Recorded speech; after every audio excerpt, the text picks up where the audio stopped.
J'ai été crucifié avec Christ, et si je vis, ce n'est plus moi qui vis, c'est Christ qui vit en moi. Si je vis maintenant dans la chair, je vis dans la foi au Fils de Dieu. Voyez, la résurrection est implicite ici, et il en est ainsi dans toute cette lettre aux Galates. C'est la base de Dieu pour réaliser son intention, et si en vérité il doit y avoir la patience de la foi, s'il doit y avoir toutes ces autres choses en tant qu'expression de la foi, il est tout à fait aussi essentiel et indispensable qu'il y ait la résurrection comme base de Dieu. Maintenant, élargissez cela, et vous vous apercevrez que Dieu réclame cette base-là, que tout le dessein de Dieu, toutes ses intentions sont réalisées sur la base de la résurrection. Maintenant, il y a un vaste champ, mais cela est récapitulé dans le cas du Seigneur Jésus, car toutes les Écritures se trouvent rassemblées en lui.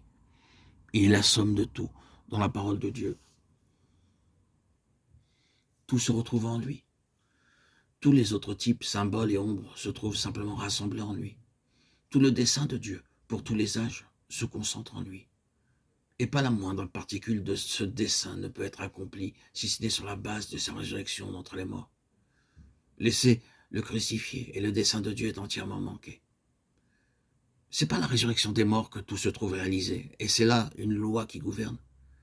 Quant au peuple du Seigneur, ceci signifie qu'il doit œuvrer de telle sorte avec eux qu'il ait en eux la résurrection comme base positive et bien déterminée.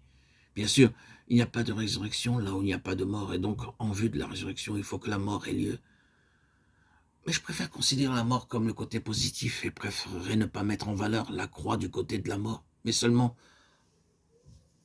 pour ce à quoi elle conduit et ce qu'elle rend possible, à savoir la résurrection. Dieu se tient toujours du côté positif. Ainsi, le Seigneur tente de trouver en nous la foi en vue de la résurrection. Or, Abraham, encore une fois, fut éprouvé à ce sujet par rapport à la foi. Ce fut la puissance de résurrection qui, à la fois dans son cas et dans celui de sa femme, en tout premier lieu, amena Isaac. Vous vous souvenez que Sarah a ri. Le Seigneur dit à Abraham, « Pourquoi donc Sarah a-t-elle ri? Y a-t-il rien qui soit étonnant de la part de l'Éternel ?» La foi en la résurrection était requise, car comme Paul nous le dit dans sa lettre aux Romains, Abraham considéra son corps presque mourant. Romains 4, 19. Dans sa foi, il crut Dieu quant à la résurrection dans cette première circonstance. D'autre part, quand arriva l'offrande d'Isaac, il crut Dieu. Il nous a dit qu'il obéit parce qu'il croyait que Dieu pouvait le ressusciter d'entre les morts. Ce fut la foi en la résurrection qui fournit à Dieu ce qui était nécessaire en vue de l'accomplissement de son intention.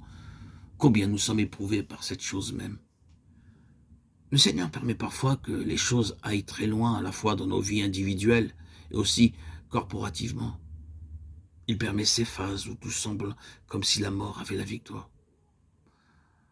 Et nous n'avons jamais réellement l'impression de parvenir à la place où la foi n'est plus testée sur ce point-là.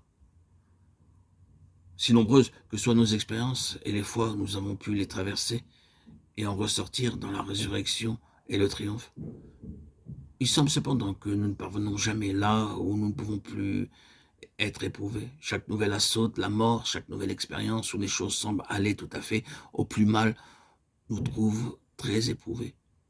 Voici tout ce qui est lié à cela.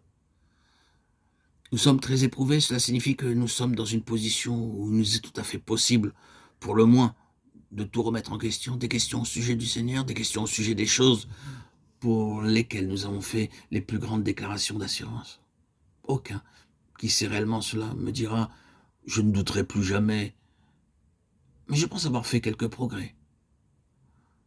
Le Seigneur s'assure la possession en nous d'un point d'appui qui va grandissant son œuvre en ce qui nous concerne par l'épreuve de la foi et de nous amener, quoique notre réponse soit si lente, à la place où nous lui faisons confiance, comme au Dieu de résurrection et où nous pourrons donner prise à ce qui ressemble être la mort, avec l'assurance et la confiance que la fin n'est pas la mort, mais la résurrection. Encore une fois, c'est la base que le Seigneur doit posséder, la foi en lui comme au Dieu de la résurrection. Quand dans un cas donné, quelconque, c'est une question de vie ou de mort, alors on en vient à ce mot extrême, impossible. Et c'est sur ce point-là que la mise à l'épreuve s'élève. Y a-t-il rien qui soit trop difficile? Y a-t-il quelque chose d'impossible? Vous remarquez que le mot impossible est particulièrement lié à la question de la résurrection. La foi trouve sa plus profonde mise à l'épreuve sur la question de la résurrection, partout où la mort est là.